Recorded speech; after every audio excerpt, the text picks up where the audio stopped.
Bienvenidos a Tres Bajo la Sombra, un espacio donde la curiosidad y el miedo conviven con la risa.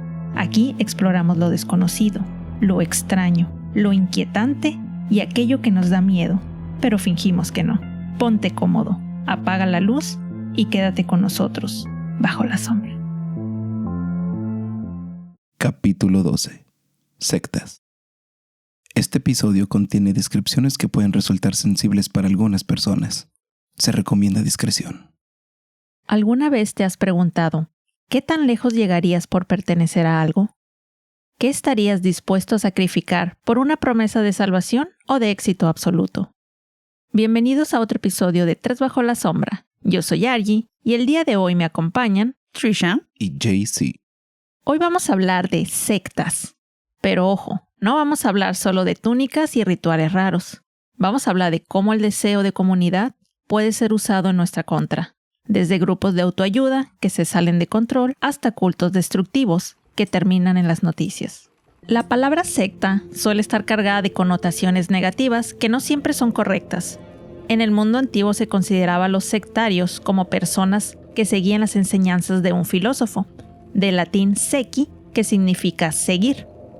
Después se usó para referirse a cualquier grupo separado de otra religión, del latín secare, que significa cortar o separar. Algunas religiones fueron consideradas sectas en sus inicios, como el cristianismo, que se consideró una secta separada del judaísmo. Con el tiempo y aún en la actualidad, el término secta ha recibido connotaciones negativas, vistas como organizaciones peligrosas o de herejía, aunque no siempre es el caso, y muchos grupos han sido calificados como sectas y vistos de manera negativa. Incluso se ha utilizado con fines políticos contra movimientos pacíficos, minorías religiosas, grupos filosóficos, sociológicos, científicos, políticos. En tiempos recientes, teólogos y sociólogos usaron el término nuevos movimientos religiosos para referirse a nuevas sectas o grupos religiosos, éticos y espirituales benignos que aún no eran considerados iglesias ni religión, y esto lo hicieron precisamente para evitar ser vistos como peligrosos, explotadores y manipuladores, que es lo que uno piensa cuando escucha la palabra secta. Y de hecho es lo primero que se me viene a la mente a mí cuando escucho secta. Es algo malo, algo hasta diabólico. Sí, de hecho existen varias categorías de sectas. Hay sectas conversionistas, sectas religiosas, que son estas separadas de otra religión, sectas políticas, que promueven más labores políticos, sectas introversionistas, que son sectas en las que los integrantes aseguran que es imposible mejorar el mundo, por lo tanto se encierran y se alejan a sus propias comunidades. Están las sectas milenarias, que son sectas que se rebelan contra la iglesia, sectas peligrosas, donde los integrantes buscan un mundo mejor bajo sus propios conocimientos, que son estas sectas que tendemos a escuchar más en las noticias, que son más controladoras, más manipuladoras, y existen otras que son sectas sanadoras. Este es un tipo de secta que esperan que el mundo pues sea mejor, que seamos todos más pacíficos. Y no sé por qué muchas, no sé en cuál entre o no sé si todas son así, todas como que tienen este pensamiento del fin del mundo, ¿no? O sea, como, ay, vente, únete a mi secta porque yo voy a ser de los seleccionados que van a sobrevivir al fin del mundo, o un alien nos va a llevar al fin del mundo. O sea, como que siento yo que están bien relacionadas con eso, ¿no? Así es, son como creencias más que la mayoría comparte. Son compartidas. Independientemente del tipo de actividades. Sí. Y aparte de esto de que siento yo, ¿no? Que en las que yo he leído tienen este común denominador, esto del fin del mundo, y la mayoría tienen líderes bien simpaticones. O sea, líderes que son bien carismáticos, que son bien, o sea, que jalan a la gente, pues son líderes, o sea, realmente negativos, pero son líderes. Tienen un don de gente. Ajá, sí.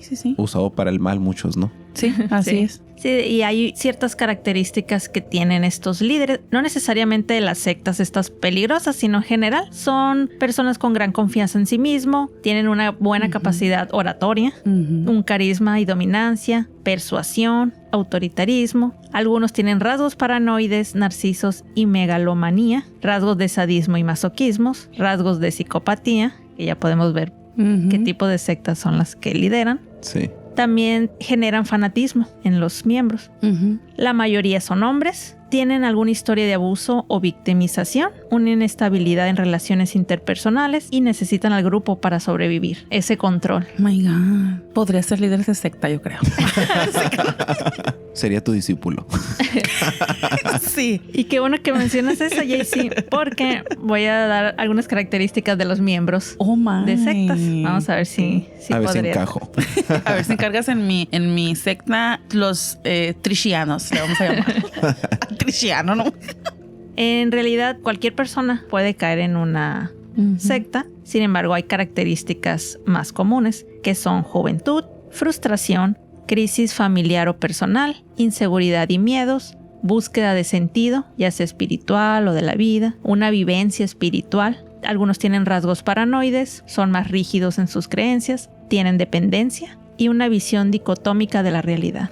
Ay, o sea, pero siento yo que puede ser alguien bien inteligente, porque ahorita lo vamos a ver con algunas sectas, pero siempre, por más inteligente que seas, por más abusado y por más colmillo que tienes, va a llegar un punto en tu vida que seas vulnerable. Entonces, vulnerabilidad más un líder bien carismático, que tenga mucha capacidad de hablar y de atraer a la gente, siento que es como el combo perfecto para tener seguidores, ¿no? Los líderes o las sectas se le presentan a los miembros por lo general como un movimiento o una asociación que aparentemente tratan temas culturales, políticos, religiones, afín, ¿no?, a la persona que están tratando de reclutar.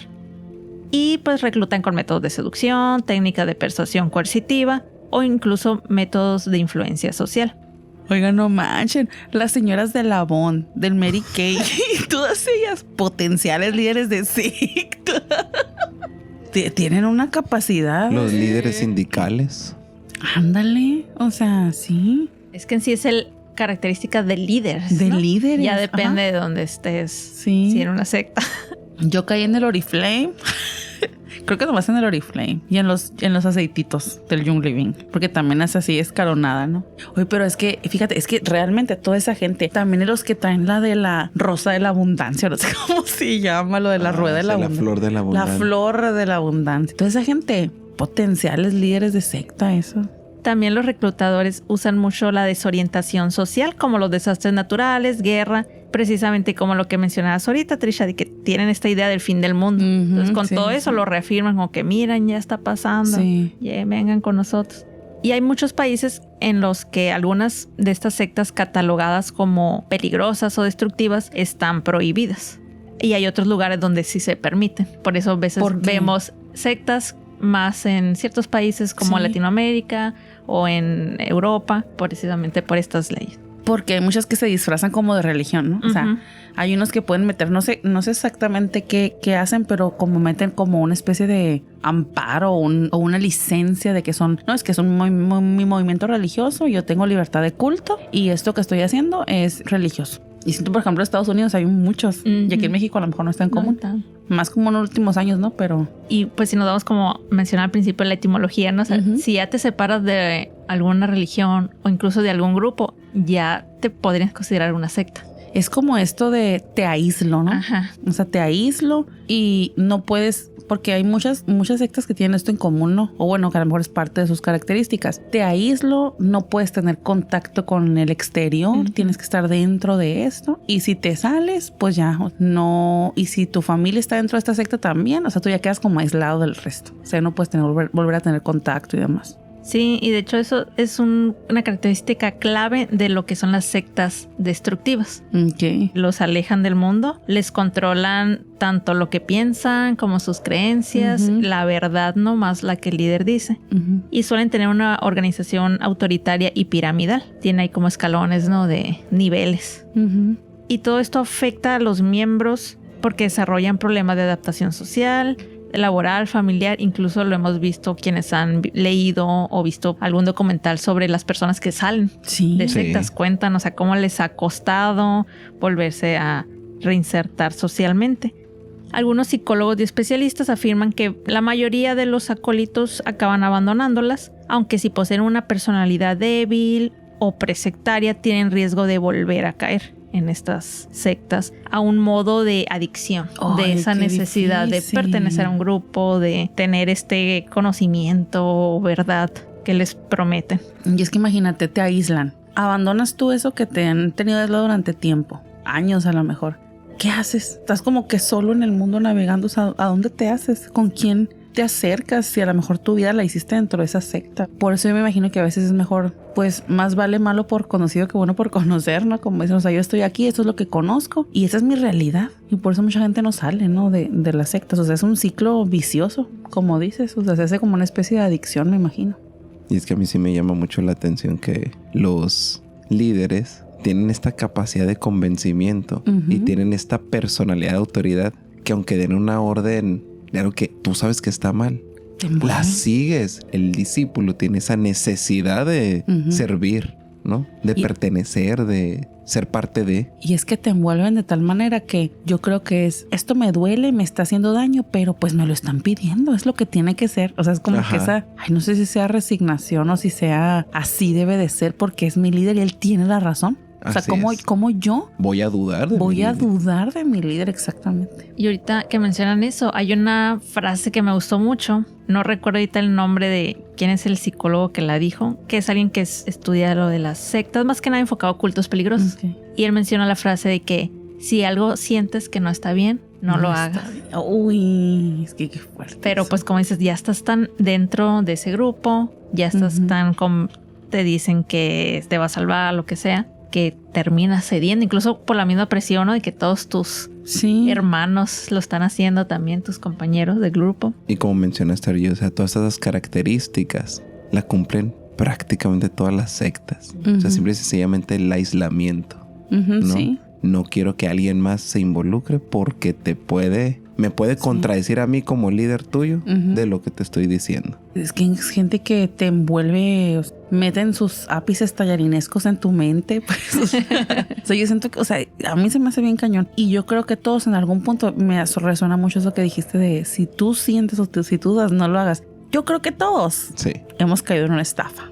Sí.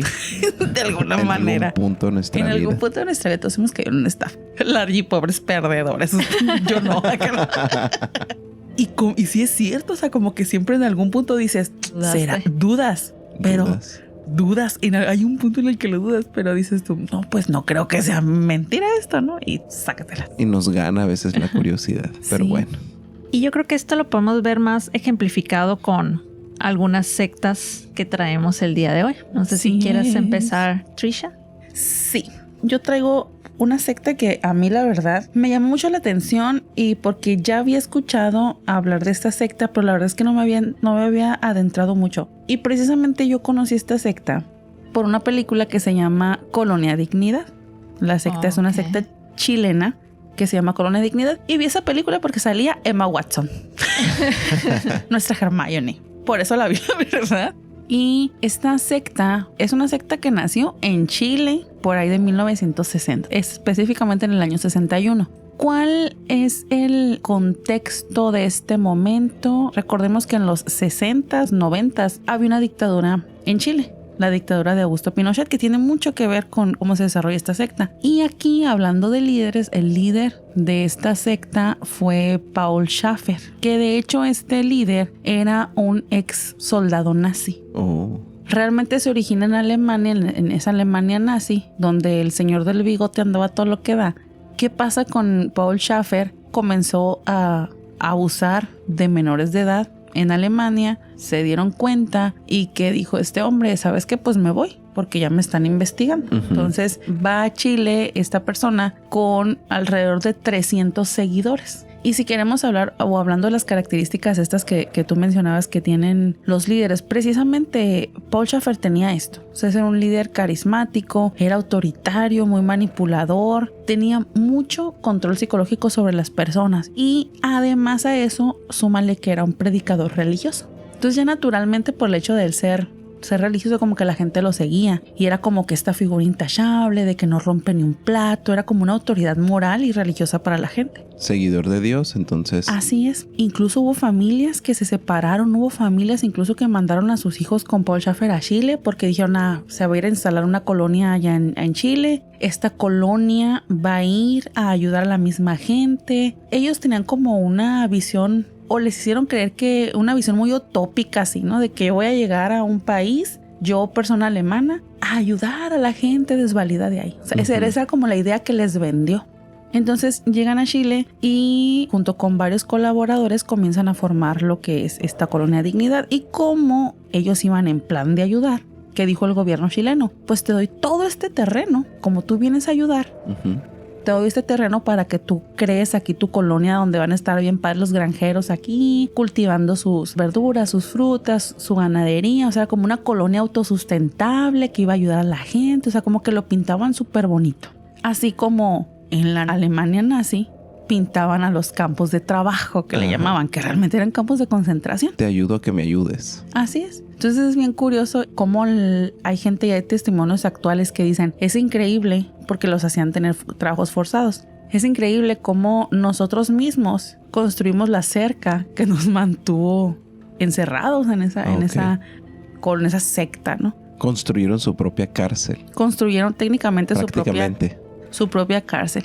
¿Y qué tipo de ideas tenían o qué es lo que hacía Paul Schaeffer? Yo les decía que era un líder religioso, que era principalmente cristiano fundamentalista y tenían ellos, su idea era tener una vida comunitaria aislada. Y tenían, como les digo, este concepto de pureza moral. Los hombres estaban separados de las mujeres. O sea, no te podías tú ver con otro hombre o una mujer y un hombre. Era como que, ¿cómo? Porque, o sea, tienen que ser puros y la pureza y así. Mientras el líder cometía abusos contra niños. Entonces, los tenían aislados. Era como de que a esta hora vamos a comer, a esta hora vamos a cenar, a esta hora vamos a rezar, a esta hora todos nos vamos a juntar a cantar canciones bonitas. Y en la noche yo agarro a tantos niños y me los abuso. Así eres el líder. Y entonces todo el mundo era como, wow, es nuestro líder. Primero los comenzó a enganchar y cuando se dieron cuenta de todos los abusos ya era demasiado tarde. O sea, ya estaban bien metidos en la secta, bien encerrados. Y era una secta que tenía muchísimo control. Te rebelabas, te metían medicamentos para controlarte. Okay. Te querías escapar y se daban cuenta que te escapabas, te torturaban. O hacían tortura, literal electrochoques. Y para hacer los 60, la verdad es que tenían una tecnología muy impresionante. Tenían todo el lugar cercado, eran hectáreas y hectáreas de terreno que tenían cercado. Y hagan de cuenta en cada poste, se les ocurre, cada 10 metros había un poste. Y en cada poste, literal, tenía una cámara. Y era así como que los alambres de púas que habían, ante el mínimo movimiento que se detectaba, se encendía la cámara y lanzaba la señal a un cuarto grandísimo de máquinas que tenían, donde se veía a ver de dónde se andan queriendo escapar. O sea, los tenían vigilados 24/7. Entonces, si tú te querías escapar de esa secta, ¿qué hacían? Te agarraban, te desnudaban, te echaban agua y te comenzaban a electrocutar. O sea, ese tipo de tortura era. Obviamente los métodos de control que tenían son estos que les decía, o sea, aislamiento total del exterior, separación de las familias, vigilancia rigurosa interna, trabajo forzado, usaban sedantes, o sea, la gente que veían así como más rebelde, más despierta, te doy sedantes para que no te despiertes, o sea, no piensas. No me alborotes. No me alborotes el gallinero, o sea, tú no puedes pensar, tú no puedes tener opinión propia, que esa es otra, ¿no? O sea, porque era como tienes que seguir el pensamiento de la masa. Esta visión de ganado, esta visión de rebaño, ¿no? Usaban medicamentos, sedantes, castigos físicos y psicológicos también. Entonces, ¿cómo reclutaban? Principalmente, o una gran parte de las personas que reclutaron fueron estos inmigrantes alemanes que vinieron con Paul Schaeffer, y después más familias siguieron mandando a sus hijos, mandando a sus familiares, pensando en que en la comunidad ese van a tener pues una buena esperanza de vida. O sea, inició con 300 y empezaron a enviar más. Sí, empezaron a enviar. Y creció. Y después misma gente de ahí de la comunidad. Total de que era una comunidad alemana. O sea, sí. O sea, hablaban alemán. De hecho, todavía existe esa comunidad. Ya no bajo el nombre de Colonia Dignidad.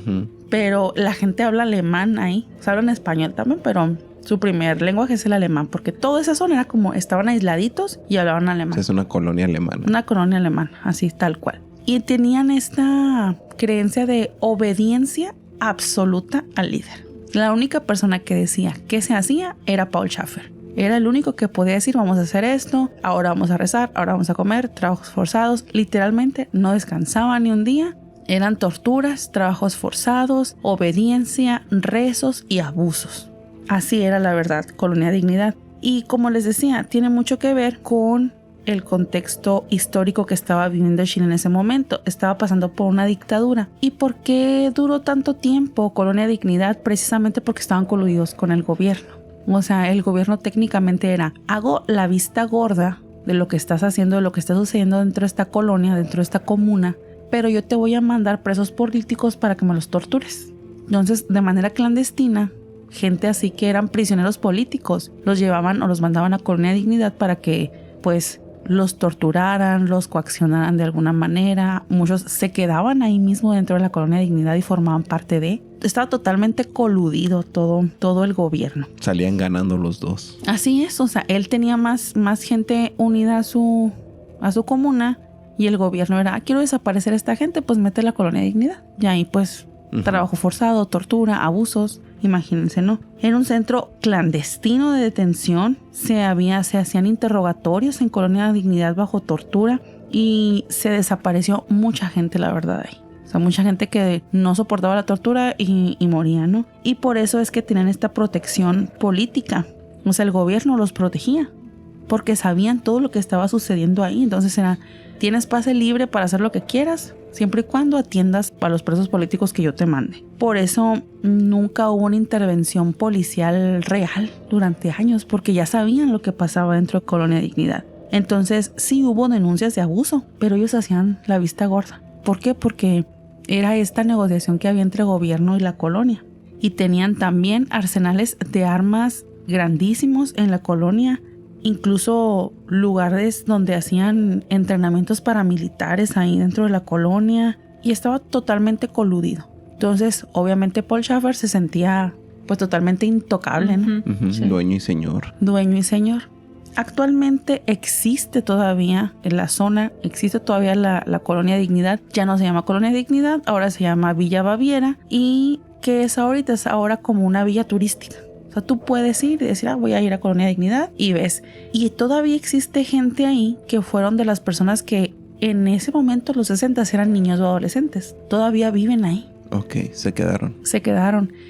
Y tú escuchas a la gente dar su testimonio y es gente que toda la vida ha sufrido. O sea, que nacieron y crecieron siendo abusados, siendo golpeados, teniendo trabajos forzados. Y dices tú, pues, o sea, ¿cómo es posible que hayan pasado todo esto? En los años 90, Schafer huyó a Argentina. Fue por ahí del 97, ¿no? Y fue capturado en 2005. Hasta el 2005 lo capturaron. Hasta el 2005 lo capturaron y después ya lo extraditan a Chile. En 2006 fue sentenciado y lo sentencian a 33 años de cárcel por abuso de menores, por tortura y por posesión ilegal de armas, que era todo lo que pasaba ahí dentro de Colonia Dignidad. Y pues falleció. Falleció, de hecho, ni tan lejos, o sea, falleció técnicamente recientemente en 2010 en Santiago de Chile. Falleció en prisión. O sea, realmente cumplió 5 años. 4. 4. Pues fue bueno, sí, porque ponle que el juicio y todo, 2005. Sí, 5 años solamente, pues tenía insuficiencia cardíaca. Todo el daño que hizo por décadas. Así es. Es una injusticia. Eso te das cuenta que se salió con la suya de alguna manera. De alguna manera es lo que yo pensé. Por tan poco tiempo en prisión, sí, realmente sí se salió con la suya. Y lo más culero, es la palabra, lo más culero del mundo, es que se murió en 2010, solo habiendo cumplido 5 años de condena, después de haber abusado, torturado y manipulado a muchas personas, incluidas menores. Se murió sin arrepentimiento. Pero ¿qué pasa? No es justificación, porque esto no tiene justificación de ningún tipo, pero él desde joven estaba formado para eso. O sea, algo difícilmente que podrías haber cambiado en su mente. No. Para él era lo normal, lo que tenía que hacer. Yo lo veo así como que a lo mejor no, pues es que el líder tiene que ser así, ¿no? O sea, como que tiene que tener este poder, tiene que hacer esto, él puede hacer esto y esto. Es contradictorio, o sea, como por una parte haces todo eso y por otra mantienes una imagen de moralidad y que así debe ser, y por otra estás abusando. Es muy contradictorio, pero tienen una conciencia bien retorcida, yo digo. Maquiavélica, como dijiste, tal cual. O sea, realmente es lo que lo describe una persona mala. Así es. Entonces lo triste es que hoy puedes ir ahí, puedes ir y ver lo que antiguamente era Colonia Dignidad. Ahora sigue habitada con el nombre de Villa Baviera y siguen habiendo todavía personas que fueron niños en su momento y descendientes de los mismos, que viven ahí, que ahora es un centro, es algo turístico y pues sigue siendo vigilada por el gobierno, pues obviamente porque que no se repita esta situación, ¿no? Pero qué triste, o sea, no me imagino yo, siento que debe ser muy triste ir ahí, porque cuánta gente sufrió, ¿no? Cuánta gente perdió la vida, cuánta gente lloró. Así es. Imagínate la carga energética ¿no? negativa que hay ahí, debe ser muy muy fuerte. Sí, tristísimo. Y si va gente, o sea, si es un lugar turístico, porque estaba viendo, y sí hay gente que va, y yo digo, bueno, no sé si me gustaría ir a mí ahí. ¿Cuánta gente confió a sus hijos y se los envió? Exactamente. Y eso se me hace gacho. O sea, tú, no, pues pensando en que no, es que se van con esta persona que es buena, es religiosa, tiene esta idea súper buena que va a ayudar a la gente y tú le confías a tus hijos. O simple y sencillamente el que fue por voluntad propia se decepciona y acaba su vida allí. Pues que también imagínate, es este aislamiento que a lo mejor aquí había otras barreras, más allá de las físicas, porque pues no podían salir. Uh-huh.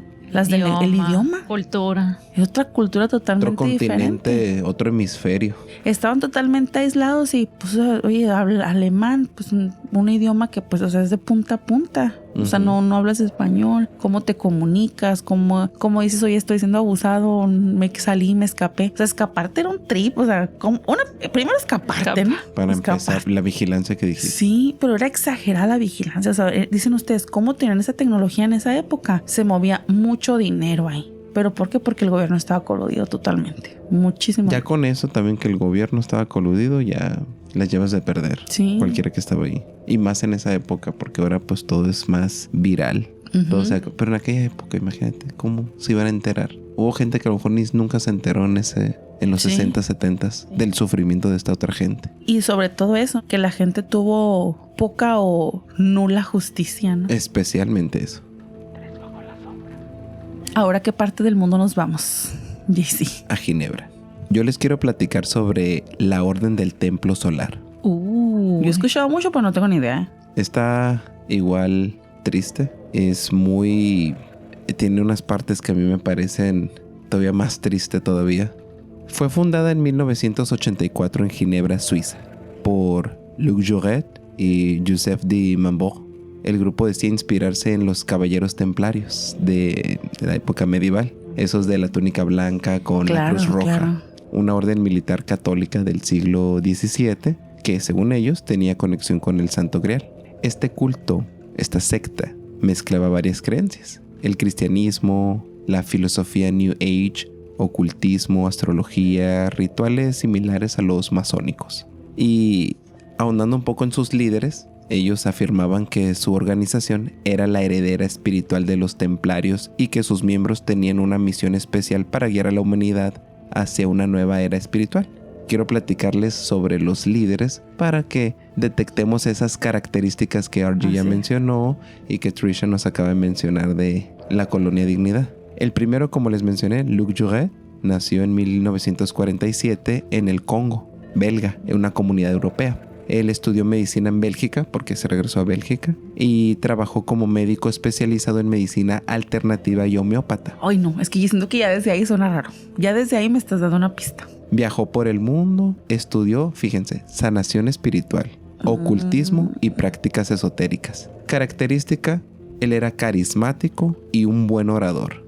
Eso, ¿qué nos dice? Que le ayudó a reclutar muchos seguidores a esta secta. Sí. Por otro lado, Joseph de Mambourg nació en 1924 en Francia. Él desde muy joven se interesó por el ocultismo y sociedades esotéricas. Se unió a la Orden de la Rosa Cruz de la... los Rosa Cruz, sí. Estamos diciendo, wow. Del Amorc. En 1973 fundó su propio culto antes de crear la Orden del Templo Solar. Él tiene otra característica especial. Él decía ser la reencarnación de figuras históricas como Moisés. No. Y aquí en la secta, él era el que se encargaba de las finanzas, los rituales y la estructura interna del grupo. Es que eso es otra, fíjate, que tienen como este complejo mesiánico, ¿no? Sí. O sea, los líderes, ¿no? Soy reencarnación de Buda, o sea, sí. Soy descendencia de... Los miembros aquí creían que Jesús era un dios solar y que algunos humanos eran seres de luz reencarnados con una misión especial. Y el mundo estaba cerca de entrar en una nueva era espiritual. Okay. Vivimos en esa época, ¿no? Para llegar a ese nuevo mundo era necesario realizar una transición a otro plano de existencia. Esto es un punto importante porque es cuando las cosas se ponen feas, cuando mencionan eso. Este grupo era muy elitista. O sea, aquí normalmente los que querían formar parte de requerían tener dinero o recursos económicos importantes y por ende hacer donaciones grandes a esta secta para financiarla. Por esta razón, muchos de sus miembros ya eran personas ricas o de clase media alta. En su punto máximo, llegó a reclutar cerca de 1,000 miembros en países más que nada francoparlantes, en Canadá, Suiza y Francia.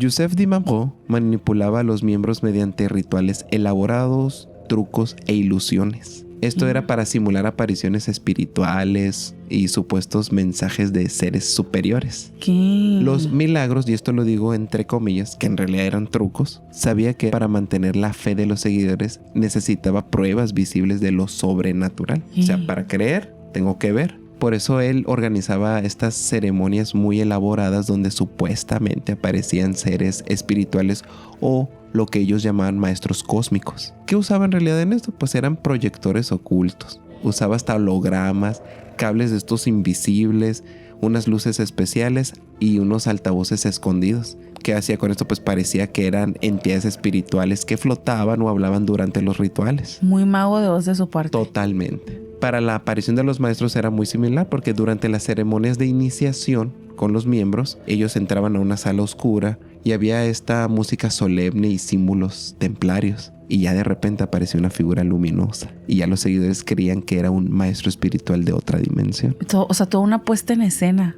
Muy teatral todo.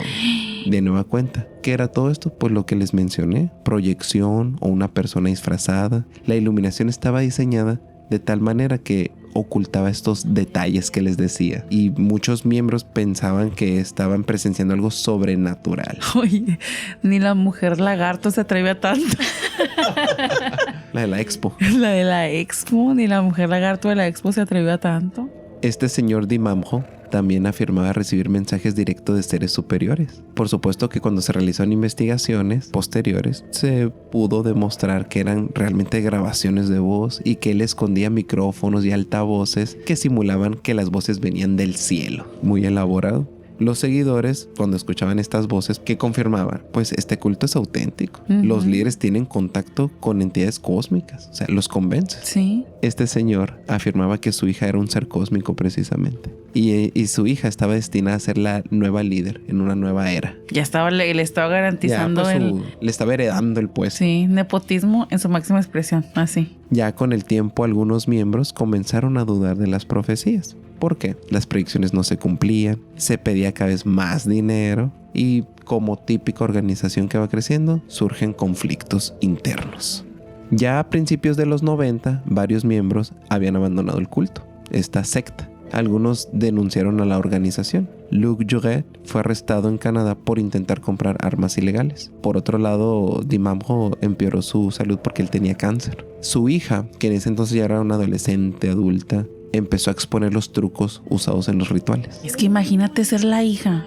Imagínate que tú veas a tu papá haciendo eso. ¿Qué haces? Esto que hizo la hija provocó que estos líderes temieran perder el control, que ya estaban perdiendo definitivamente del grupo, de la gente, de sus seguidores. La cosa se pone turbia en el año 1994. En ese año, los líderes convencieron a algunos seguidores de que debían realizar una transición hacia otro mundo. Es lo que les mencioné ahorita. ¿Qué te viene a la mente cuando escuchas transición a otro mundo? Que tienes que abandonar este cuerpo que tienes. Este cuerpo, este mundo terrenal. Ay, no. La primera fue lo que yo considero como una venganza. Lo llamó el primer crimen. Este ocurrió el 3 de octubre de 1994 en Morin Heights, Quebec, en Canadá. Las víctimas fueron una pareja, Tony y Nikki Dutoit, y su bebé de 3 meses. Ellos habían abandonado esta secta y Di Mambrot estaba furioso con ellos, porque no solamente desobedecieron la orden, tuvieron un hijo sin su permiso y aparte al bebé le habían llamado Christopher Emmanuel.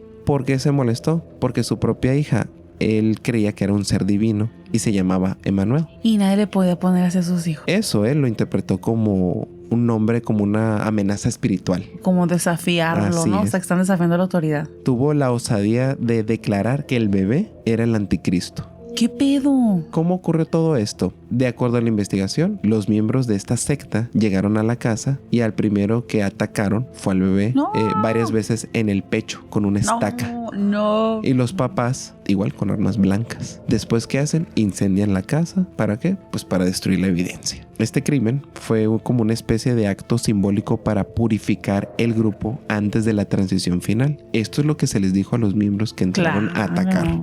Tan solo 2 días después ocurrió lo que es el evento principal, unas muertes que sucedieron en varios lugares al mismo tiempo.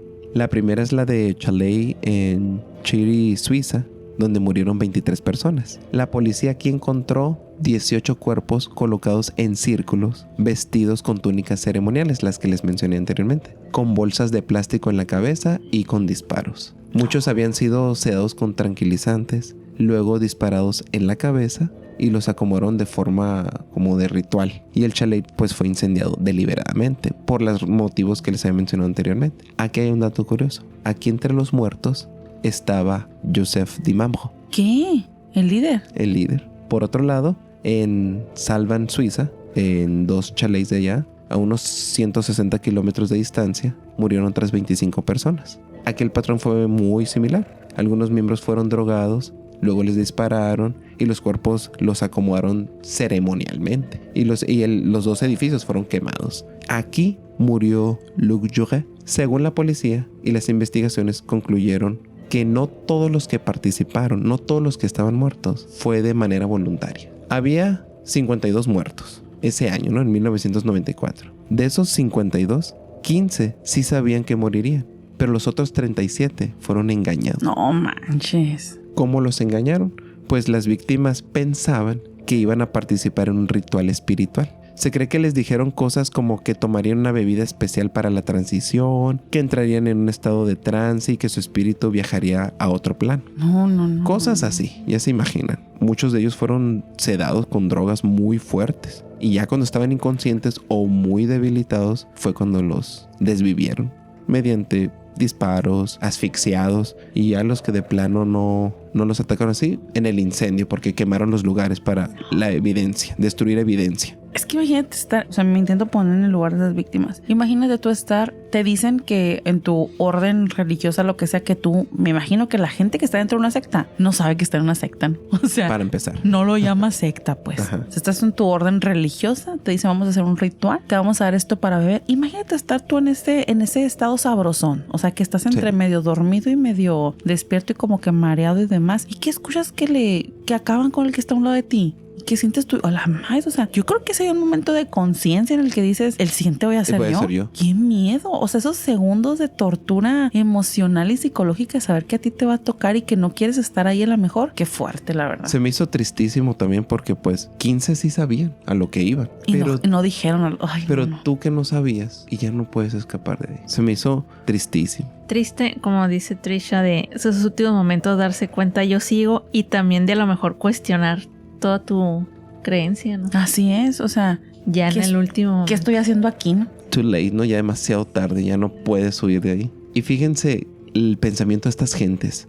Antes de morir, los líderes realizaron algo parecido a una última cena, como ritual, pero con los miembros más fieles. Con esos 15 que sí sabían. Con esos 15. Sí. Se cree que sabían que el grupo se estaba derrumbando, obviamente, y enfrentaban las investigaciones policiales y querían crear un final apocalíptico que justificara precisamente esas profecías. Oye, es que desde su punto, desde su mente retorcida de haber sido, me voy a ir con dignidad, ¿no? O sea, desde su mente retorcida. Desde ahí. Pensaríamos que al morir sus líderes, ahí moriría la secta. Pero parece que continuó con un pequeño grupo, un grupo más pequeño, más reducido. Y sucedió algo en 1995 en Francia, en un bosque, cerca de Grenoble. 16 miembros se suicidaron siguiendo esas mismas ideas de transición. Sí, pues porque dijeron, si los otros se fueron y si se fue mi líder, quiere decir que es lo que tengo que hacer yo. Ay, no. ¿Cómo sabes que no se fueron? Pues a la ¿Cómo? Exactamente. 2 años después, en 1997 en Canadá, otras 5 personas murieron en un ritual similar durante el equinoccio de primavera. Se piensa que realmente en ese año es cuando se disolvió por completo cualquier rastro de esta secta. Al final murieron 74 personas, donde se incluyen a 11 niños. Con los niños no. Este poder de manipulación, de convencimiento que tienen estas personas es impresionante. Porque cuando realizaron estos actos, estos crímenes, no fue de se me ocurrió ya porque ya viene la policía. No, fue un trabajo que estuvieron preparando de años, psicológicamente a sus seguidores. ¿Cómo los trabajaron? Hubo varias estrategias. La primera, se las mencioné, la idea de la transición. Ahí no se hablaba de suicidio. Decían que iban a realizar una transición hacia otro plano de existencia. Según ellos, la Tierra estaba cerca de un colapso espiritual y los miembros elegidos renacerían en una estrella llamada Sirio y desde ahí guiarían a la humanidad, y muchos creían que morir no era el final, sino un paso hacia una existencia ya pues mucho más superior. La otra, algo más psicológico por así decirlo, es la selección de los elegidos. Antes de las muertes, los líderes comenzaron a decir que solo algunos miembros estaban preparados para la transición. ¿Qué generó esto? Pues 2 efectos psicológicos. El primero, quienes eran seleccionados se sentían especiales y privilegiados. ¿Qué pasa con el resto? Sentían que debían obedecer más para ser dignos. Claro. Y la tercera es la ritualización de la muerte. Aquí las muertes fueron presentadas como ceremonias espirituales cuidadosamente preparadas. Los miembros recibieron instrucciones como usar túnicas ceremoniales, participar en meditaciones, tomar sustancias para abrir la conciencia, y a muchos se les dijo que la droga ayudaría a su espíritu a separarse del cuerpo. Toda la parafernalia que hicieron alrededor de eso, ¿no? O sea... Definitivamente yo al investigar sobre este caso del orden del templo solar, definitivamente concuerdo. Este es uno de los casos, una de las sectas más mortales del siglo XX. Esto nos muestra cómo la manipulación psicológica, el aislamiento y las creencias apocalípticas pueden llevar a estas tragedias masivas. Sí, totalmente. Fíjate que tiene muchas similitudes con otra secta que revisé. Muchas cosas muy parecidas, sobre todo en relación a que la gente, al perfil de los seguidores. Siento yo que a lo mejor en Colonia de Dignidad no era como que tuvieran mucha opción los seguidores, pues que los tenían que seguir porque estaban solos, estaban aislados. Pero ya decidir formar parte de una secta porque te reclutan y crees en lo que dice tu líder, siento que eso es otro nivel, ¿no? Y para eso yo me quiero ir a Japón en los 80s. Secta japonesa, ¿qué? Secta japonesa. De la secta que les quiero hablar es de Aum Shinrikyo. Aum Shinrikyo está interesante. Surgió principalmente como un grupo espiritual. Fue en el 84 fue cuando se fundó, y precisamente traía todo este tema de el yoga, el hinduismo, el budismo, cristianismo, combinado con teorías apocalípticas. Era una secta que combinaba muchas creencias, pero de ese tipo. O sea, de creencias así medio zen, medio de yoga, meditación. Y luego estamos en los 80s y siento que esa época fue el boom de toda ese movimiento de yoga, de espiritual. Entonces veníamos de los locos años de los 60s y ahora la gente quería otro tipo de... Sí. Quería otra... Buena ondita. Así es, tal cual. Entonces... surgió en los 80s, o sea, obviamente Japón estaba en una época en la que había mucho crecimiento económico, pero también la gente y los jóvenes y la población japonesa, sobre todo los jóvenes, ¿no? Que eran jóvenes profesionales y demás, había como que mucho interés por lo espiritual, por todas aquellas religiones que eran como que más alternativas, movimientos que eran más apocalípticos. Y lo curioso es que esta secta mezclaba pues precisamente todo eso, y su líder fue muy inteligente, muy abusón, como para saber qué era lo que necesitaba la gente en ese momento y armar toda su línea de pensamiento de esta secta en base a lo que la gente de alguna manera necesitaba. Y el líder de esta secta nació como Shizuo Matsumoto, conocido en la secta como, que después se cambió el nombre, como Shoko Asahara. Y Shoko Asahara era una persona que desde niño comenzó a demostrar capacidades de liderazgo y de aprovecharse de los demás. Shoko Asahara tenía una debilidad visual. Entonces a él, por tener esta debilidad visual y no poder estar en una escuela como con el resto, pues lo meten a una escuela para ciegos. Y ya desde ahí pues se demostró, o sea, lo abusón que era, pues. Lo abusó y abusón. Lo abusó y abusón, así es. Porque ¿qué pasa? Estás en una escuela de ciegos y tú eres el único que puede medio ver. ¿Qué haces? Pues comenzaba a abusar de su gente, de los niños, de te llevo a este lugar y ya no te regreso porque nomás te dije que te iba a llevar, y comenzaba a cobrar favores por llevarlos a esta parte. Entonces desde muy niño él aprendió la manipulación. Después se comenzó a estudiar artes marciales. Entonces ya cuando fue creciendo se fue dando cuenta de este poder de manipulación que tenía. Él era una persona carismática, tenía este delirio mesiánico que les digo, o sea, él de hecho mencionó que él soñó que Jesús, que Buda y que no sé qué otro Dios se acercaron y le dijeron: tú eres el siguiente. Tenía ese delirio mesiánico, ¿no? Afirmaba ser iluminado y una mezcla de Cristo y de Buda. Y obviamente tenía rasgos de una persona narcisista, tenía paranoia apocalíptica y un fuerte control sobre sus seguidores. ¿Qué es lo que pasa? Él comienza, dice él que se va a meditar, creo que estuvo como 4 días nomás meditando en el Tíbet o no sé dónde el señor, y regresó creyéndose el más iluminado. Pero lo que pasa es que él hacía yoga, tenía mucha flexibilidad, llegó al punto de hasta decir que tenía poderes sobrenaturales. Incluso hay una foto donde sale o pareciera que él está flotando, pero lo único que hizo fue brincar. Entonces la gente que decía, no, pues o sea, tiene poderes. Y lo más curioso es que comenzó a traer esta secta a muchos seguidores, y especialmente fueron jóvenes y profesionales, o sea, era gente educada la que lo seguía. ¿Por qué? Porque enganchaba con esto de yoga, movimiento espiritual, todos somos hermanos. Tú lo ves y literalmente Shoko Asahara, así un gordillo japonés, pelo largo, de barba, que se andaba así con sus túnicas, o sea, representaba como, o sea, el líder, el mesías, sentado ahí. El sabio. Ajá, sí. Entonces, obviamente la gente pues lo seguía, ¿no?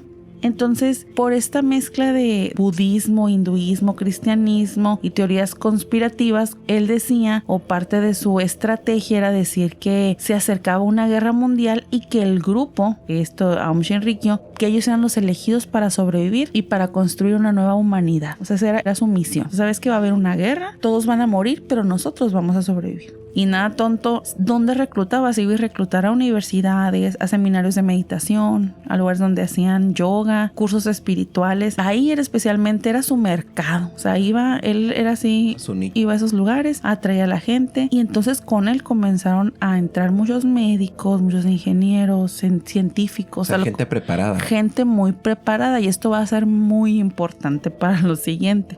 En relación a qué métodos de control utilizaba, obviamente el aislamiento social. Era de disciplina estricta, yoga estricta, de que no comes todo un día, 2 días, 3 días, una semana, porque tienes que depurar tu espíritu, tienes que limpiar tu cuerpo para hacer yoga de tal hora a tal hora. O sea, era mucho control físico también, una disciplina exagerada, había presión psicológica, había jerarquías internas, usaban ciertos rituales que eran muy intensos en relación a que les decía del yoga, y mucho control ideológico, y en algunos casos también había uso de drogas o de privación del sueño.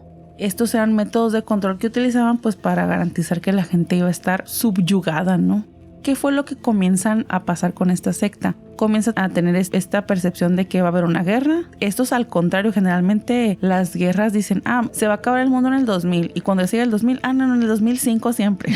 Ajá. Entonces él lo que hizo fue al revés, acercó la fecha. No, es que ¿sabes qué? Va a pasar esto y nosotros tenemos que dar este ataque para que la gente se muera, y que necesitamos dar como una sacudida a la población, que al mundo debemos de moverlo. ¿Y qué es lo que hace? Como tenía tantos científicos y tanta gente que era gente educada que estaba bajo esta secta, comenzaron a desarrollar armas químicas. Entonces, la secta Aum Shinrikyo es la responsable de atacar al metro de Tokio el 20 de marzo del 95 con gas sarín. Desarrollan en estos laboratorios que la secta tenía este gas. ¿Y qué es lo que dicen? ¿Sabes que este día a tal hora vamos a lanzar esta bomba? Y lo lanzan dentro del metro de Tokio. Oye, es como más acto terrorista. Así es, ajá, sí. Porque ellos decían, sabes que se va a acabar el mundo, pero yo voy a hacer que suceda. Era como que yo tengo que hacer que suceda, nosotros tenemos que hacer que suceda.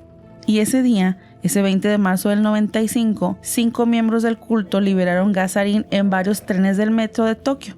y mataron a 13 personas e hirieron a más de 6,000. Oh. El ataque fue súper planificado bajo las órdenes de Shoko Asahara, y obviamente siendo Japón un país tan tranquilo, pues realmente esto causó gran conmoción y expuso qué tanto daño pueden hacer los experimentos con armas químicas y biológicas, ¿no? Pero era gente que tenía bien estudiado eso. Solamente para que tengamos una idea qué tanto impacto tuvo ese ataque, pues es un ataque terrorista, técnicamente lo que hizo la secta. El gas sarín es un agente químico tóxico y está catalogado como un agente nervioso. Este se desarrolló el 38 en Alemania, que también les hace medio ruido donde se desarrolló. Sí. Y está clasificado internacionalmente como arma química prohibida. O sea, el gas sarín es un arma química prohibida. ¿Y por qué está tan culé este gas? Porque lo que hace es bloquear una enzima en el cuerpo, que esta enzima normalmente regula la actividad de músculos y nervios. ¿Qué es lo que pasa en tu cuerpo? Que tus músculos dejan de recibir las señales. Entonces se vuelven como medio locos. Pierdes el control de tus músculos, el control de funciones básicas. Hay contracciones musculares, dificultad para respirar, convulsiones, parálisis y en casos graves la muerte. Pues imagínense qué feo. Es neurotóxico técnicamente. Pierdes el control de ti. Entonces, ¿qué es lo que hicieron? Y ellos estaban totalmente conscientes del daño que podían causar. Y cómo te contagias o cómo te puede afectar si lo inhalas, si tienes contacto con la piel o si te cae en el ojo el gas o en las mucosas o en la boca. O sea, imagínense, esa gente podría haber lanzado una botellita de ese gas en el metro y ya toda la gente que está en ese vagón ya valió porque ya lo inhaló. ¿Sí me explico? O sea, aunque se le impregne en la piel, ¿no? Dijiste. Sí, pero también como que lo inhales. Con inhalar. Es un gas, pues. Entonces imagínate tú en un lugar cerrado. No hay escapatoria para eso. Lo inhalas. O sea, imagínate. Más en un metro que estén cerrados. Imagínate que 6,000 personas. 6,000 personas fueron afectadas. Está catalogado el gas sarín como un arma de destrucción masiva. Obviamente, producirla y almacenarla, pues está prohibido en casi todos los países, pues sí, ¿no? Porque es un arma química totalmente. Pero fue la cúspide del movimiento de Aum Shinrikyo, y precisamente en ese 95 pues se atrapan a Shoko Asahara. Lo atrapan en mayo. Esto del metro de Tokio sucedió en marzo, y en mayo del 95 lo encuentran ahí escondido como la rata que era. Lo encuentran escondido, pues. Entonces, fíjense qué curioso lo que pasó con Shoko Asahara. Lo arrestan en el 95, pero el juicio no se hace hasta 2004. Y lo curioso es que fue condenado a muerte por asesinato y conspiración en 13 casos distintos. Son de las personas que son las 13 personas que fallecieron con el ataque de gas sarín. Ajá. Y todavía se dio el lujo, el muy desgraciado, de apelar. Obviamente pues agotó todos los recursos, y lo más curioso aquí es que él pues técnicamente sí se hizo de alguna manera justicia. Fue ejecutado porque fue condenado a pena de muerte. Fue ejecutado el 6 de julio de 2018 junto a 6 personas más que pertenecían a la secta de Aum Shinrikyo. Obviamente dentro de todo lo malo hay algo que se puede rescatar. Obviamente esto hizo que se cambiaran muchas leyes japonesas, ¿no? Sobre vigilancia y control de movimientos religiosos. Y de hecho, Aum Shinrikyo no desapareció. Se transformó de alguna manera en otro movimiento conocido hoy en día como Aleph. Y sigue bajo observación estatal claramente, ¿no? Porque sí es un ejemplo de cómo lo que al inicio puede parecer algo bueno y decir, ay, ¿sabes qué? Es que es un movimiento de yoga, de espiritualismo. Pues realmente se puede esconder algo más tenebroso detrás, algo más macabro. Algo más macabro. Y el peligro, sobre todo, nos demuestra el peligro de los cultos carismáticos, ¿no? Y sobre todo muy extremista, porque este culto era extremista, era una secta apocalíptica, pero era de no voy a esperar que las cosas sucedan, voy a hacer que suceda. Voy a hacer que suceda. Voy a hacer que suceda. La frase que queda con esto. El movimiento, les digo, se fragmenta y algunos seguidores continúan bajo nuevas organizaciones. El más conocido es que les menciono, que es Aleph.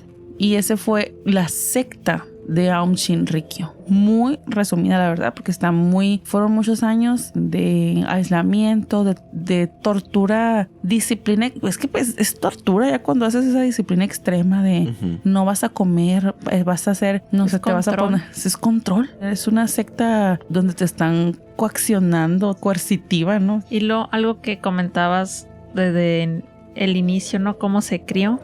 se crió siendo un líder. Siendo un controlador, el que manipulaba. Porque ¿qué hubiera pasado si Shoko Asahara, bueno, Shizuo Matsumoto, que era su nombre real, qué hubiera pasado si Matsumoto hubiera crecido o hubiera ido a una escuela normal?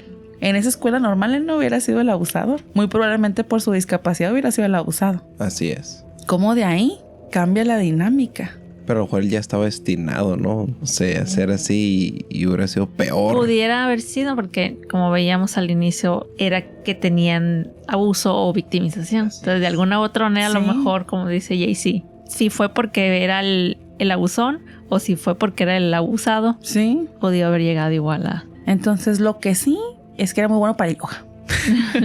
Eso sí, al grado de poder brincar con las piernas en flor de loto para que pareciera que estaba flotando. O sea, sí, no, pero él totalmente. Yo soy el líder, yo soy el Mesías, mezcla entre Buda y Cristo. Y como él se lo creía, pues, pero eran estos rasgos narcisistas también que tenía, pues. Yo siento que tiene mucho que ver su contexto en la infancia. Siento que es un gran peso. A lo mejor, como dice el Jay-Z, o sea, no 100%, pero sí tiene algo. Sí influye, claro. Porque sí atrae ese como aire de grandeza, ¿no? Delirio. Pudo haber dicho, no, tengo esta discapacidad porque Buda me la dio para que yo...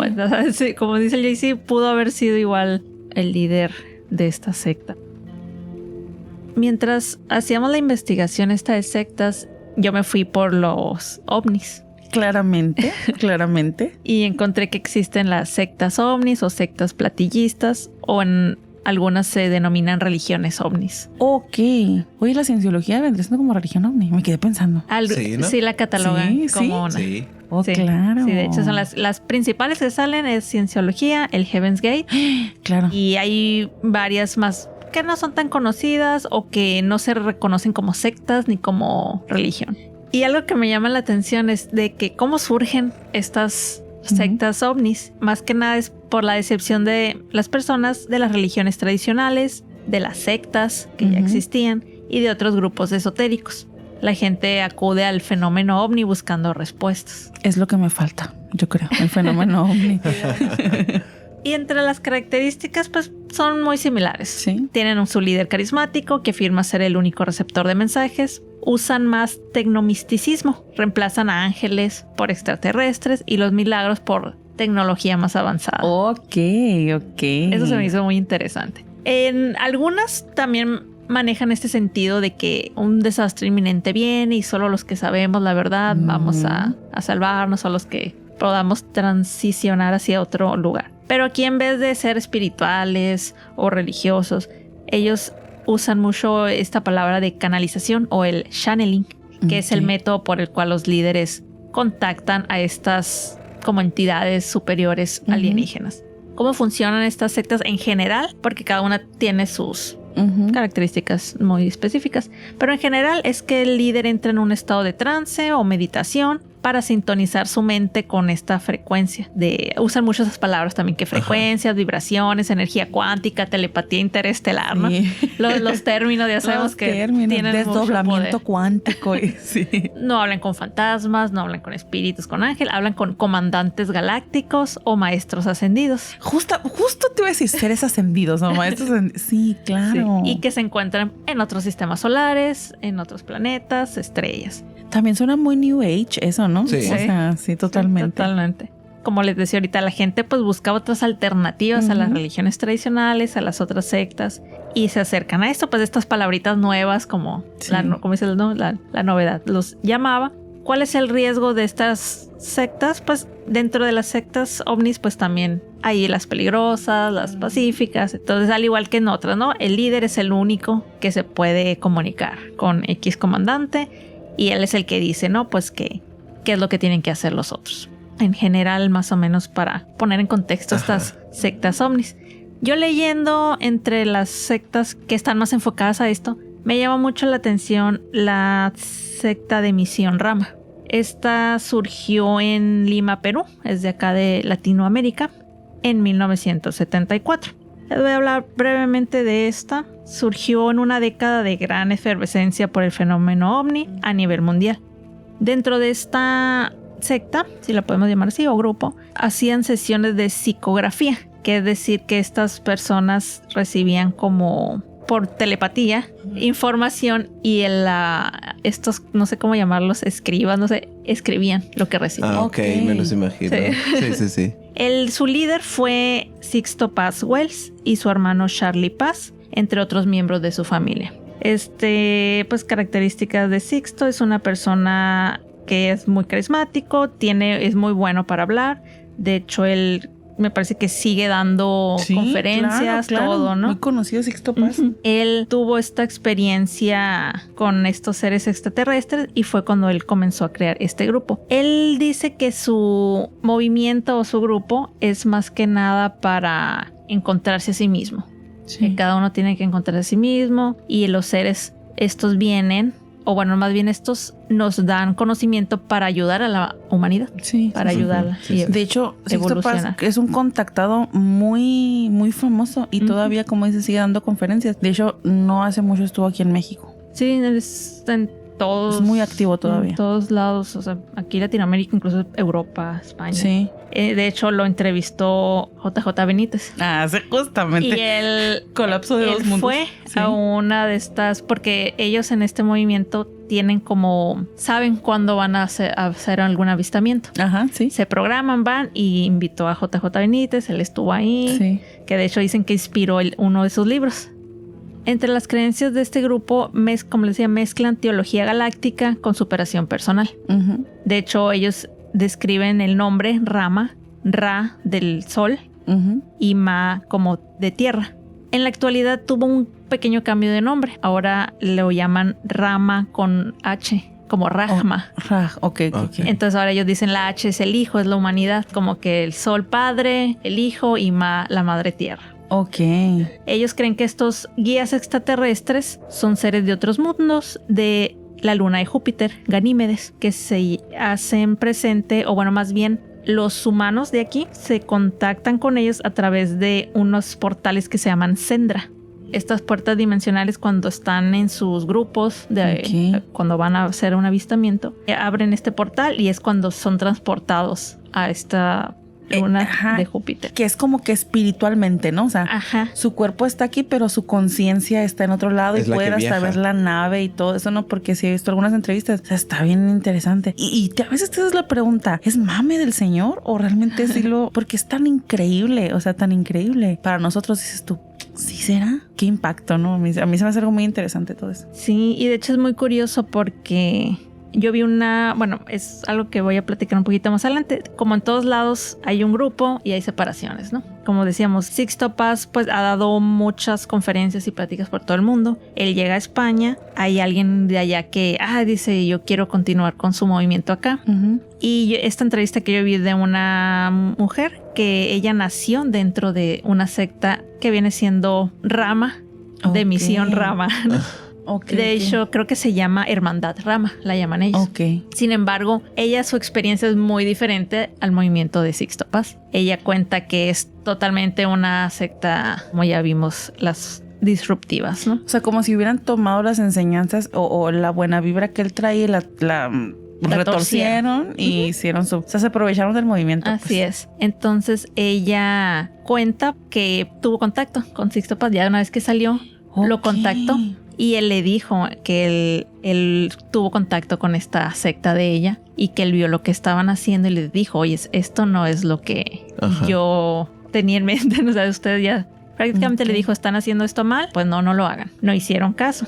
Distorsionaron todo lo que él había creado. Como a mí me gusta decir, esta gente toxificó algo que era pacífico, realmente, porque ellos nunca forzaban ni los aislaban. De hecho, ni los aislaban, simplemente nos vamos a juntar en tal grupo. O sea, yo siento que eso, así como lo estás explicando, lo quiero entender como que es un grupo que trae un movimiento así medio, así a lo mejor medio tuluminante, se podría ver, pero pues en buena onda, buen plan. Otra gente llega, ve, se aprovecha y dice, agarro esto y lo transforma en una secta, ¿no? Y qué difícil, porque pues va el nombre de Sixto Paz ahí, o sea, de por medio. Y va de por medio y o sea, y sí es un contactado bien famoso, pero también dices tú, o sea, va su pues la reputación que tiene en el medio, en el gremio y todo eso, y dices, ¿cómo se deshace ahora, no? De esa... Sí, y de hecho la mujer la entrevista que vi es algo que hizo mucho hincapié. Ella decía, no tiene nada que ver la secta en la que yo estuve con el movimiento de Sixto Paz. Porque yo digo que si realmente él fuera su intención realmente hacer algo sectario, pues como líder de una secta, creo que lo último que haces es renunciar a la secta, ¿no? O decir no quiero tener este poder. Exacto. O sea, ¿Qué fue lo que hizo Sixto Paz? Disolvió la secta en 1990, precisamente mencionan varias razones. Una fue evitar la institucionalización. Sixto argumentó que el movimiento se estaba convirtiendo en una iglesia o en una estructura rígida con líderes y seguidores, lo cual iba en contra del mensaje original de libertad espiritual. Querían evitar que se transformara precisamente en una secta de control sobre los individuos. Estaba convirtiéndose en lo que estaban evitando. Exactamente. A toda costa. Se convirtió en lo que juró destruir. Literalmente. Otra de las cosas, eso me hizo muy interesante, es el desgaste y críticas internas, ¿no? Hubo pues manejo de información, de que si eran reales o no, todo este desgaste de que sentían que la organización se centra demasiado en la figura de los fundadores, que es lo mismo que quería prevenir Sixto. Y lo último es la evolución del mensaje. La misión era dar a conocer la presencia extraterrestre y se cumplió. Entonces Sixto dijo, ya se cumplió la misión. Se acabó. Sin embargo, pues continúa. Ahora, como les comento, se llama Misión Rachma y sigue muy similar con lo que planteaba Sixto. Y de hecho he leído entrevistas con contactados que dicen, yo te cuento mi historia, si tú quieres creer o no, ya es tu decisión, pero te invito a investigar. Investiga, ven a los encuentros y pues ya, ¿no? Deberíamos ir a un encuentro. Me gustaría, fíjate, me llama la atención. De hecho está bien interesante. Yo quise traer esta para dar ese contraste a no por ser secta es peligrosa, es coerción, es maldad. O sea, existen movimientos que son sectas, digamos, si nos vamos a la palabra, ¿no? Sí, la etimología. Sí, o sea, tienen características, todas son sectas, sí había un líder y todo, pero son pacíficas, de hecho ellos manejan mucho esto de que Rama es amor y paz, ¿no? Sí. No niego, como ya vimos en este caso de Hermandad Rama de España, pues que haya gente que se aproveche. Sí. Porque pues siempre la humanidad pues tiene la capacidad de explotar a otros. Y ventajosa. Pues, exacto. Y cualquier grupo se puede llegar a convertir en una secta peligrosa. En algo mortífero. Pero yo siento que eso es qué mala onda cuando ya se traduce o se transforma en tú tener que seguir a fuerza algo porque te están coaccionando, ¿no? Pero siento que eso es lo bonito del libre albedrío, ¿no? O sea, que tú puedes elegir qué seguir. O sea, tú puedes elegir, tú vas a decidir. Es lo que te digo. Sí, y es lo que siempre digo, no, en lo que crees no cabe dentro de las cajas que hay, entendiéndose cada caja como una religión, pues tú construye tu propio camino espiritual. O sea, yo así lo veo, ¿no? Como yo les he dicho siempre, siento que el camino espiritual es un camino muy individual y solitario. Así es. Y solitario sobre todo. O sea, no va a haber dos personas que piensen exactamente lo mismo. Porque aunque estés dentro de una religión o dentro de cualquier movimiento religioso, siempre habrá dudas, oye, pero esto sí se habrá sido así, interpretaciones diferentes. Es algo muy individual porque pues somos individuos humanos. Totalmente. Por eso soy pastafari. con el colador. Con el colador en la cabeza, mi traje de pirata y mi dios, el monstruo de espagueti volador. Yo leí el Evangelio del espagueti volador. Sí. Precisamente porque quería saber, por curiosidad, por siempre estar pues abierto, ¿no? A otras opciones o posibilidades. Sí, investigar. O sea, si ahorita dices tú, pues me identifico más como cristiana. Y luego mañana dices, pues a ver, quiero leer ahora del Corán. Y mañana quiero leer, ¿sabes qué? Quiero leer de la Cábala. O quiero leer de los celtas, del movimiento celta, de qué son los Wicca. Pues adelante, pues, o sea, no es... Siento que mientras no le hagas daño a nadie... Exactamente. Ese es mi lema. ¿Sí? Siempre y cuando, si a ti te hace un bien y no interfieres, no te metes con él, no le haces daño, no afectas a un tercero, cree en lo que tú quieras creer. Así es. Exacto. Porque ante todo siento que hay que ser buenos seres humanos. Así es. Y hay muchas, esa es otra cosa, que ya lo veremos luego en este capítulo. Pero yo siento que hay muchos otros movimientos o creencias religiosas que pueden decir, uy, no, gente que cree en la muerte, la gente la gente satanista, o sea, cada quien nos animó. A lo mejor yo puedo estar conviviendo con una persona satanista, pero es buena persona. Hay que creer lo que quiera creer, siempre y cuando no nos hagamos daño entre nosotros. Así es, esa es la frase. A veces es fácil mirar desde afuera y juzgar, pero la historia nos demuestra que nadie es inmune a la necesidad de pertenecer. Las sectas no reclutan a personas que buscan el mal, sino a personas que buscan soluciones, comunidad o un propósito. La pregunta no es cómo alguien pudo entrar, sino cómo podemos construir una sociedad donde nadie se sienta tan solo como para buscar refugio en el control. Gracias por acompañarnos en este episodio. No olviden seguirnos en redes sociales. Nos encuentran como 3 Bajo la Sombra, donde encontrarás contenido exclusivo, adelantos de próximos episodios y un espacio para que nos compartas tus historias y experiencias sobrenaturales. También puedes hacerlo al correo que aparece en la descripción. Me despido, yo soy Argy y esto fue 3 Bajo la Sombra. Mantengan siempre el pensamiento crítico activo y nos escuchamos en el próximo episodio. Lo que acabas de escuchar podría ser verdad, ¿o no? Tú decides.